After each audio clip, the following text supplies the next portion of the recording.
everyone!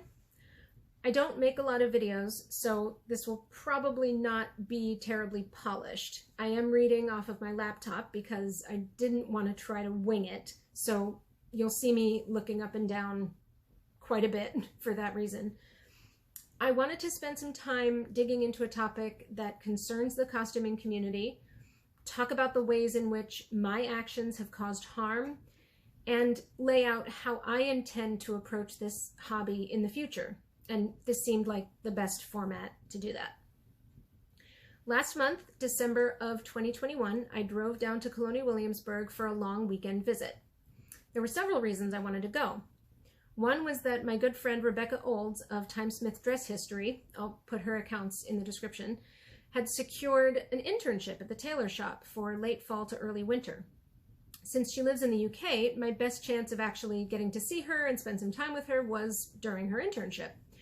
I was also commissioning her to draft me a pair of 1760s, 1770s stays, so that was another reason to get together in person so she could get the measurements she needed. Uppermost in my mind, though, was the fact that this would be my first time back since June of 2021. I'm going to go into the details of that, and it may be repetitive for some of you watching. It's definitely not because I feel the need to beat myself up about it. There may be some people who are not aware of what happened, and I don't want to gloss over it by just directing you to my Instagram grid, because I feel that that would downplay it and treat it as though it doesn't matter, and it does. I was part of a large group that made plans to meet up in Williamsburg for a long weekend of costume get-togethers. We made a series of really insensitive and ignorant decisions in the planning and execution of that trip. For one thing, in spreading the word about it, we were not intentional about making sure that BIPOC costumers were invited and included. Another major oversight was that we chose the weekend of June 17th to 19th, mostly to accommodate work and school schedules, and didn't take into account the significance of June 19th, or Juneteenth. For those who don't know, it's the date in 1865 on which the remaining enslaved people in the state of Texas learned about the Emancipation Proclamation, which had been issued 2 years earlier. Juneteenth has been a regular observance within the Black community ever since, but it wasn't until 1980 that it was made an official Texas state holiday. The Monday right before our trip, Juneteenth was declared a federal holiday, and Colonial Williamsburg announced that there would be an entire slate of programming to commemorate it. As I mentioned, we had several pre-planned meetups in historical costume for promenading and taking pictures over the 3 days of our visit. The last of which was a picnic that was to be held on the Palace Green, but instead of a fairly simple, low-key spread on the grass, it ended up being quite a lavish display that caused a distraction and diverted the public's attention from a Juneteenth play being performed by Black actor-interpreters. In the week before the trip, both white and POC costumers reached out to me personally with their concerns about the optics of our plans, and I was initially very defensive and unwilling to hear what they had to say.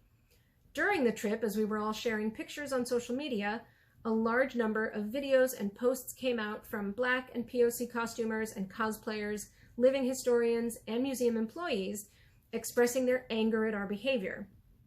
I wasn't ready to acknowledge that they were justified in their anger. I was still very defensive. I pushed back, and I refused to understand that whatever our intentions might have been, the results were pain and harm. I'll put in the description the tags and handles for the historical costumers and cosplayers whose feedback I finally took to heart and whom I learned from, because they deserve a huge amount of credit for their patience with me, the emotional labor they put into this, and their willingness to assume that I was capable of changing. Based on the conversations that immediately followed that trip and several more since then, the decision I have come to for myself with regard to former sites of enslavement is that unless I am working or volunteering as an interpreter, providing education and context in an official capacity, I will no longer wear my historical clothing to those places. As I said, this is a conclusion I have come to for the activities and events I attend in the future.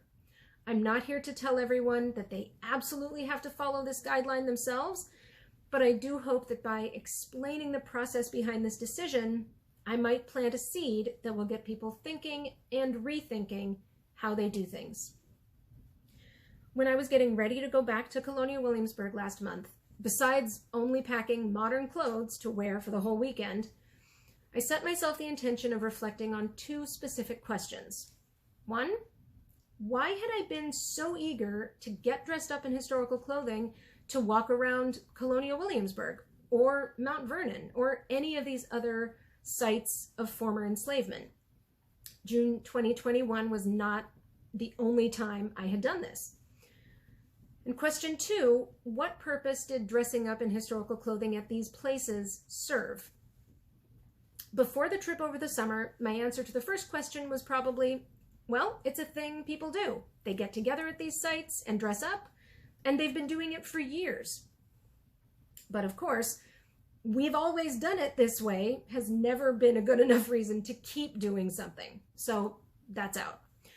Another answer I would have given before was, now that I have all of these beautiful clothes of the 18th century, what better place to wear them than a historic house or even a whole city built in the same era?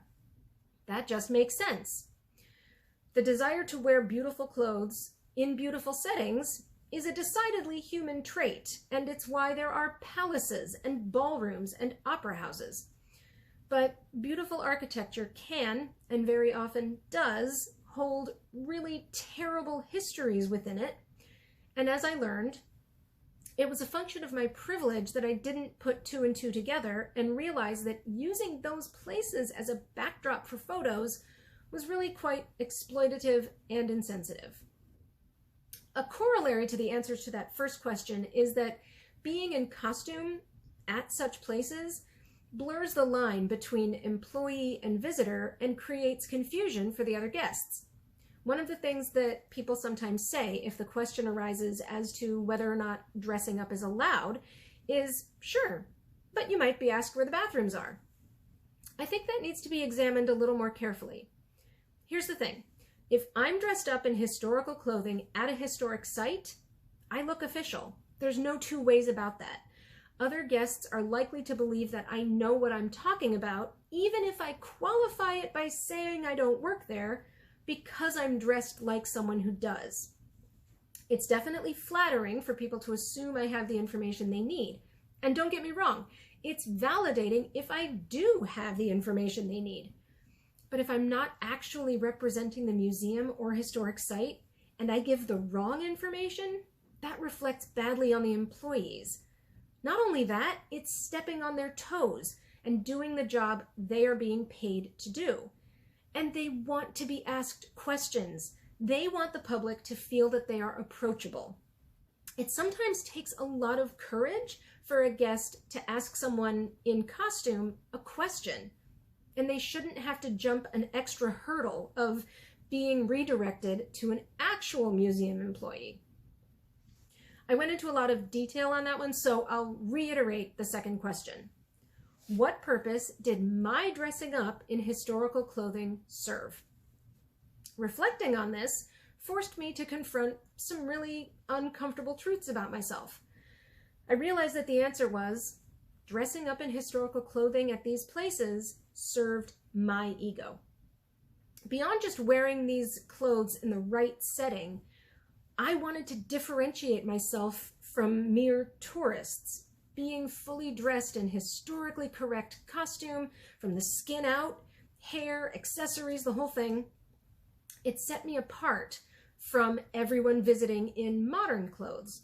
And it signaled to the people who worked there that I actually had knowledge about the time period.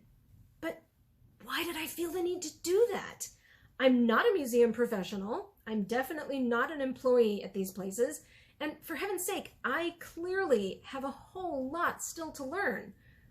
And that's really the crux of what I'm getting at. Besides drawing focus away from the necessary and important work that these museums and historic sites are doing, my being in historical clothing makes me less focused on the learning opportunities I could be benefiting from, because I'm only thinking about what I'm wearing and the image I'm projecting. So, how did I spend my time on this most recent visit to Colonial Williamsburg in December, in addition to seeing my friend and being measured for new stays?